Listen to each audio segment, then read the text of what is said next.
This is 12 Sports. There's a saying in the sports world this time of year, this is March, and March Madness is alive and well. Welcome into 12 Sports, live from Cooperstown. I am a very sunburnt Jacob Seus. I've been covering Section 4 football for probably a bit over a year now.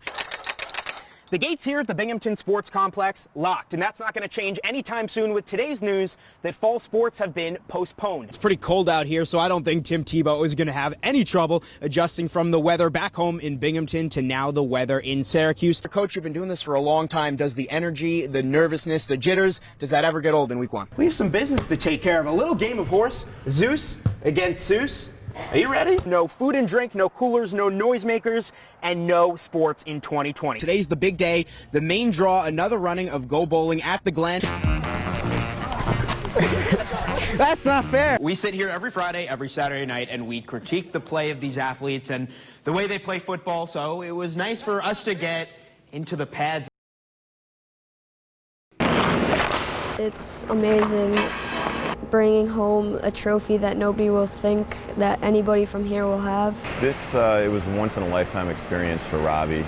But before there was this, there was a tryout. 100 kids vying for 18 spots with a chance to represent the region at the Brick International Hockey Tournament in Edmonton.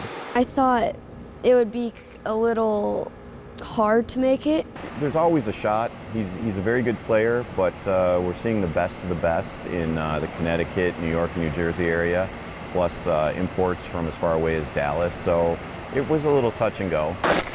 But when he did, Was pretty much bouncing off walls. Robbie was the only kid from upstate New York to make the team, and then came tournament time. The Little League World Series of hockey.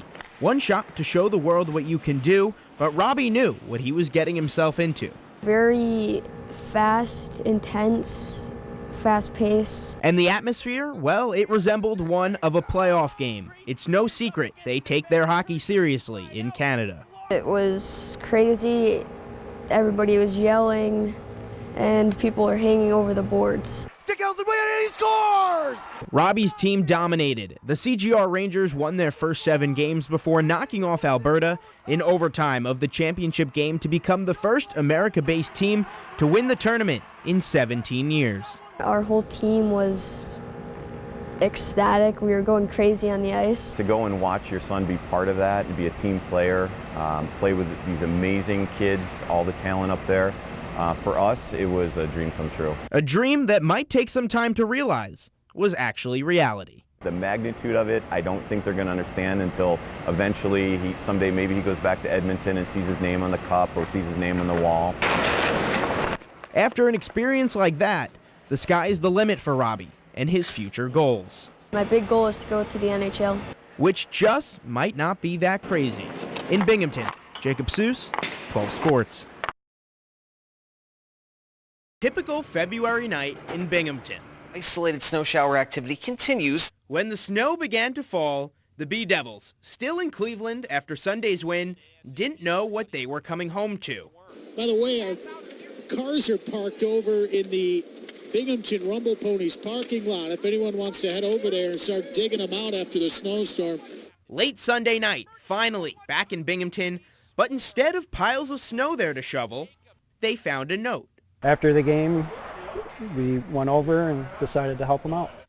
The note signed Landon Vest, and it took the help of the Binghamton community. Are you the guy that cleaned our cars? To find this mystery snow shoveler.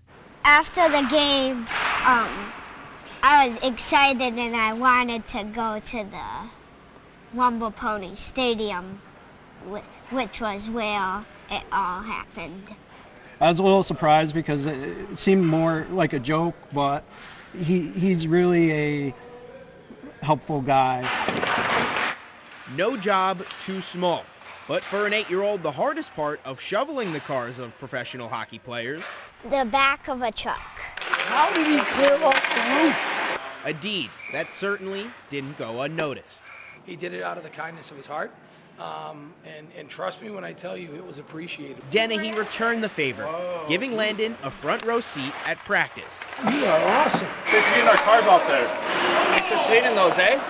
Thanks for doing that for us. And another perk of the deed, getting to meet his favorite player.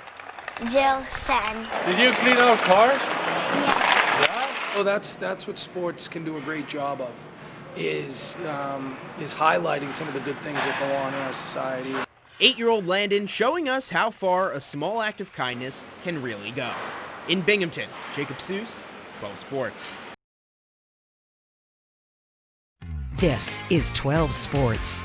40 years ago today, the greatest hockey game ever played and the greatest upset in the history of sports when a United States team of amateurs knocked off the Soviet Union in the 1980 Winter Olympics up in Lake Placid. And with the B-Devils in last place in the AHL 2 months ago and now just 1 point out of a playoff spot, I guess you could say they are also trying to make you believe in miracles. Louis Domingue in net, and check out the miracle-themed jerseys. I don't know a lot about fashion, but those are sweet. And Binghamton would strike first. Chris Connor wide open near the left circle. B-Devils on top, 1-0. And just moments later, Charlotte ties it up. But after a scrum behind the net, a wide open Michael McLeod in front of the goal. He's going to give Binghamton the lead right back. It was 2-1. And later in the period on the power play, they strike again. Julian Melchiori rips one 5-hole. Binghamton had a 3-1 lead. Things were looking good. But we go to the second period, 3-2 now, and Joey Keane spins, fires one off the crossbar and in to tie the game at 3. And just a few minutes later, Charlotte strikes once again. Checkers, they're going to score 5 unanswered goals. They end Binghamton's winning streak. Final score in this one, 6-3. And on the court, Binghamton and Hartford, special start to this one. Senior day, and Sam Sessum's honored for 1,000 points. And the Bearcats got off to a scorching hot start. Rich Caldwell lays it in for the first points of the day. So we go from the senior to the freshman. Brenton Mills from the corner make it 5-0 BU, and back to Caldwell now. Makes the steal, pokes it away, goes the length of the floor, and throws it down. Happy senior day to you, big man. So let's keep the strong start going. Sam Sessum's backdoor pass to the other senior on the team, Pierre Sarr. Binghamton up 10-2. Then Caldwell again from the corner. Binghamton up by 11. They start this game on a 24-2 run. But I have to apologize. I just set you up for the big fall. Hartford goes on a big-time second-half run. They ice the game down the stretch. Binghamton, they're going to lose this one. 75-74 is your final.